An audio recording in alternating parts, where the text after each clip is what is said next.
34వ అధ్యాయం. మరియు యెహోవా మోషేతో, మొదటి పలకల వంటి మరి 2 రాతి పలకలను చెక్కుము. నీవు పగలగొట్టిన మొదటి పలకల మీదనున్న వాక్యములను నేను ఈ పలకల మీద రాసెదను. ఉదయమునకు నీవు సిద్ధపడి ఉదయమున సీనాయి కొండ ఎక్కి అక్కడ శిఖరము మీద నా సన్నిధి నిలిచి ఉండవలను. ఏ నరుడును నీతో ఈ కొండకు రాకూడదు. ఏ నరుడును ఈ కొండ మీద ఎక్కడనైనను కనబడకూడదు. ఈ కొండ ఎదుట గొర్రెలైనను ఎద్దులైనను మేయకూడదని సెలవిచ్చాను. కాబట్టి అతడు మొదటి పలకల వంటి 2 రాతి పలకలను చెక్కెను. మోషే తనకు యెహోవా ఆజ్ఞాపించినట్లు ఉదయమందు పెందలకడ లేచి ఆ 2 రాతి పలకలను చేత పట్టుకొని సీనాయి కొండ ఎక్కగా మేఘంలో యెహోవా దిగి అక్కడ అతనితో నిలిచి యెహోవా అను నామమును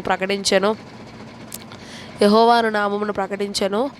అతని ఎదుట యెహోవా అతని దాటి వెళ్ళుచు, యెహోవా కనికరము, దయ, దీర్ఘశాంతము, విస్తారమైన కృపాసత్యములు గల దేవుడైన యెహోవా, ఆయన 1000 మందికి కృపను చూపుచు దోషమును, అపరాధమును, పాపమును క్షమించును గాని ఆయన ఏమాత్రమును దోషులను నిర్దోషులుగా ఎంచక 3-4 తరముల వరకు తండ్రుల దోషమును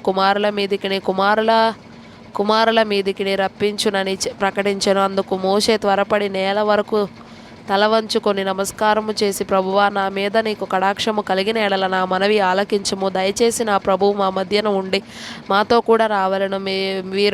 వీరు లోబడనొల్లని ప్రజలు, మా దోషమును పాపమును క్షమించు, మమ్మును నీ స్వాస్థ్యముగా చేసుకొనుమనెను. అందుకు ఆయన, ఇదిగో నేను ఒక నిబంధన చేయుచున్నాను. భూమి మీద ఎక్కడనైనను ఏ జనములోనైనను చేయబడని అద్భుతములు నీ ప్రజలందరి ఎదుట చేసేదను.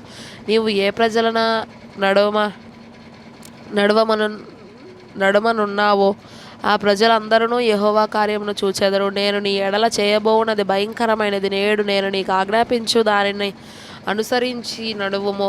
ఇదిగో నేను అమోరీయులను, కనానీయులను, హిత్తీయులను, పెరిజ్జీయులను, హివ్వీయులను, యెబూసీయులను నీ ఎదుట నుండి వెళ్ళగొట్టేదను. నీవు ఎక్కడికి వెళ్ళుచున్నావో ఆ దేశపు నివాసులతో నిబంధన చేసుకొనకుండా జాగ్రత్త పడము. ఒకవేళ అది నాకు ఉరి కావచ్చును. కాబట్టి మీరు వారి బలిపీఠములను పడగొట్టి వారి బొమ్మలను పగలగొట్టి వారి దేవతాస్తంభములను పడగొట్టవలెను. ఎలయనగా వేరొక దేవునికి నమస్కారము చేయవద్దు. ఆయన నామము రోషముగల యెహోవా, ఆయన రోషముగల దేవుడు. ఆ దేశపు నివాసులతో నిబంధన చేసుకొనకుండా జాగ్రత్త పడము. వారు ఇతరుల దేవతలతో వ్యభిచరించి ఆ దేవతలకు బలి అర్పించుచున్నప్పుడు ఒకడు నిన్ను పిలిచిన ఎడల నీవు వాని బలిద్రవ్యమును తినకుండా చూచుకొనుము. మరియు నీవు నీ కుమారుల కొరకు వారి కుమార్తెలను పుచ్చుకొను ఎడల వారి కుమార్తెలు తమ దేవతలతో వ్యభిచరించి నీ కుమారులను తమ దేవతలతో వ్యభిచరింప చేయుదురేమో. పోతపోసిన దేవతలను చేసుకొనవలదు. మీరు పొంగని వాటి పండుగ ఆచరింపవలెను. నేను నీకు ఆజ్ఞాపించినట్లు అబీబు నెలలో నియామక కాలమందు 7 దినములు పొంగని వాటినే తినవలను. ఎలయనగా అబీబు నెలలో ఐగుప్తులో నుండి మీరు బయలుదేరి వచ్చితిరి. ప్రతి తొలిచూలు పిల్లయు నాది.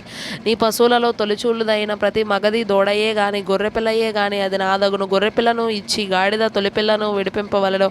దాని విమోచింపని ఎడల దాని మెడను విరగదీయవలను. నీ కుమారులలో ప్రతి తొలిచూలు వాని విడిపింపవలను. నా సన్నిధిని వారు వట్టి చేతులతో కనబడవలదు.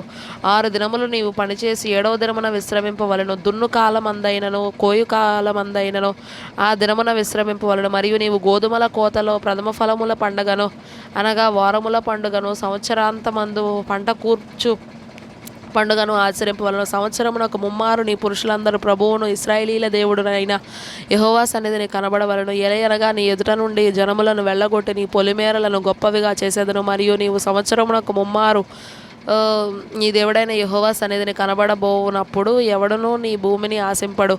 నీవు పులిసిన దానితో నా బలిరక్తమును అర్పింపకూడదు. పస్కా పండుగలోని బలి సంబంధమైన మాంసమును ఉదయకాలము వరకు ఉంచకూడదు. నీ భూమి యొక్క ప్రథమ ఫలములలో మొదటివి నీ దేవుడైన యెహోవా మందిరంలోనికి తేవలెను. మేకపిల్లను దాని తల్లి పాలతో ఉడకబెట్టకూడదనెను. మరియు యెహోవా మోషేతో ఇట్లనెను, ఈ వాక్యములను రాసికొనుము. ఎలయనగా ఈ వాక్యములను బట్టి నేను నీతోనూ ఇశ్రాయేలీలతోనూ నిబంధన చేసి ఉన్నాను. అతడు 40 రేయింబగళ్ళు యెహోవాతో కూడా అక్కడ నుండెను. అతడు భోజనము చేయలేదు, నీళ్లు త్రాగలేదు. అంతలో ఆయన నిబంధన వాక్యములను అనగా 10 ఆజ్ఞలను ఆ పలకల మీద రాసెను.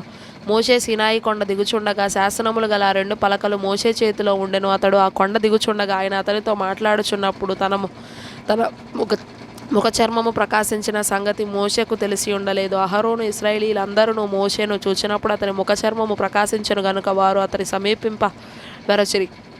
మోషే వారిని పిలిచినప్పుడు అహరోనును సమాజ ప్రధానులందరూ అతని యొద్దకు తిరిగి వచ్చిరి. మోషే వారితో మాట్లాడెను. అటు తర్వాత ఇశ్రాయేలీయులందరూ సమీపింపగా సీనాయి కొండ మీద యెహోవా తనతో చెప్పినది యావత్తును అతడు వారికి ఆజ్ఞాపించెను. మోషే వారితో ఆ మాటలు చెప్పుట చాలించి తన ముఖము మీద ముసుగు వేసుకొనెను. అయినను మోషే యెహోవాతో మాట్లాడుటకు ఆయన సన్నిధిని ప్రవేశించినది మొదలుకొని అతడు వెలుపలికి వచ్చే వరకు ఆ ముసుగు తీసివేసెను.